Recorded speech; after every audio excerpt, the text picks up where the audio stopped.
तर हा जो सुका खोकला आहे जो नॉर्मल सीजनल फ्लूमध्ये 7 दिवसात जातो, तो या फ्लूमध्ये 2 ते 3 आठवडे राहतो आहे आणि तो खूप जोरात आणि असं इरिटेटिंग कॉफ आहे. फक्त कोविडच नाही तर फ्लूचं प्रमाण पण वाढतं आहे आणि त्याची तीव्रता आपल्याला जास्ती प्रमाणात दिसून येते. म्हणजे तो 7 दिवसात बरा न होता 2 ते 3 आठवडे लागत आहेत बरा होताना. नाही, वातावरणाच्या बदलामुळे आणि युजली या सीझनमध्ये फ्लू आपण वाढताना बघतोच. सो सीझनल एपिडेमिकसारखं आपण बघतो आहे.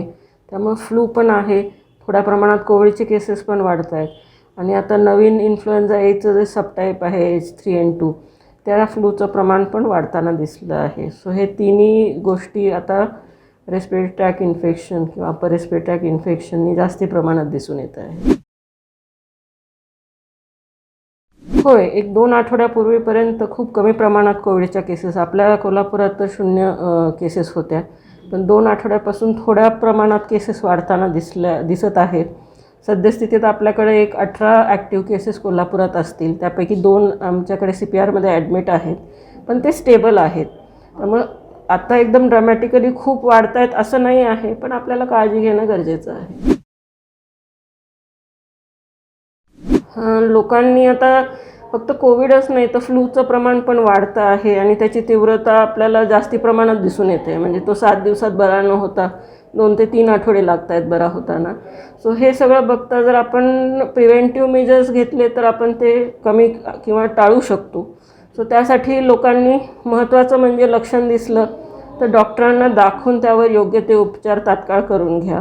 आणि आपण समजा आपल्याला झाला असेल तर फॅमिलीसाठी आपण मास्क वापरणं गरजेचं आहे. आपण जेव्हा गर्दीच्या ठिकाणी जातो आहे तेव्हा मास्क घालणं गरजेचं आहे. आणि सर्व हेल्थकेअर वर्करनी जेव्हा केव्हा ते दवाखाना आणि त्या परिसरात आहेत तेव्हा त्यांनी मास्क वापरणं गरजेचं आहे. त्याचप्रमाणे हँड हायजीन परत आपल्याला पाळणं खूप गरजेचं आहे. आणि हेल्दी खा आणि हायड्रेशन मेंटेन करा. एक तर आता ऊन पण आहे आणि प्लस हा फ्लू जो आहे तो हाय ग्रेड फीवरने प्रेझेंट होतो. सो अशा परिस्थितीत आपण हायड्रेशन म्हणजे योग्य प्रमाणात पाण्याचा इंटेक आपल्या डाएटमध्ये असणं गरजेचं आहे. सो ह्या काळजी आपण घेणं खूप गरजेचं आहे. नाही, साधा फ्लूच्या म्हणजे ताप असो किंवा सर्दी झाली आहे, घसा खवखवतो आहे किंवा काही वेळेस हा जो H3N2 आहे तो डायरियाच्या रूपाने पण प्रेझेंट होताना आपण बघतो आहे. सो अशी काही लक्षणं आपल्याला दिसली तर आपण तात्काळ डॉक्टरांना दाखवून ते सांगतात ती ट्रीटमेंट घेणं गरजेचं आहे. पण अननेसेसरी अँटीबायोटिक वगैरे घेण्याची किंवा सेल्फ ट्रीटमेंट घ्यायची गरज नाही आहे. कारण आम्ही बघतो आहे की मॅक्झिमम केसेस ह्या या प्रेझेंट होत आहेत. पहिले 1-2 दिवस हायग्रेड फीवर असतो आणि मग तो हळूहळू कमी होतो आहे. पण त्यानंतर हा जो सुका खोकला आहे जो नॉर्मल सीजनल फ्लूमध्ये 7 दिवसात जातो, तो या फ्लूमध्ये 2 ते 3 आठवडे राहतो आहे आणि तो खूप जोरात आणि असं इरिटेटिंग कॉफ आहे जो बऱ्याच एल्डरली लोकांना सहन होत नाही आहे. सो त्यांना थोडंसं एक्स्ट्रा मेडिकेशन आणि काही सपोर्टिव्ह ट्रीटमेंट देणं गरजेचं आहे. त्यामुळे डॉक्टरांचे सल्ला घेणं गरजेचं आहे.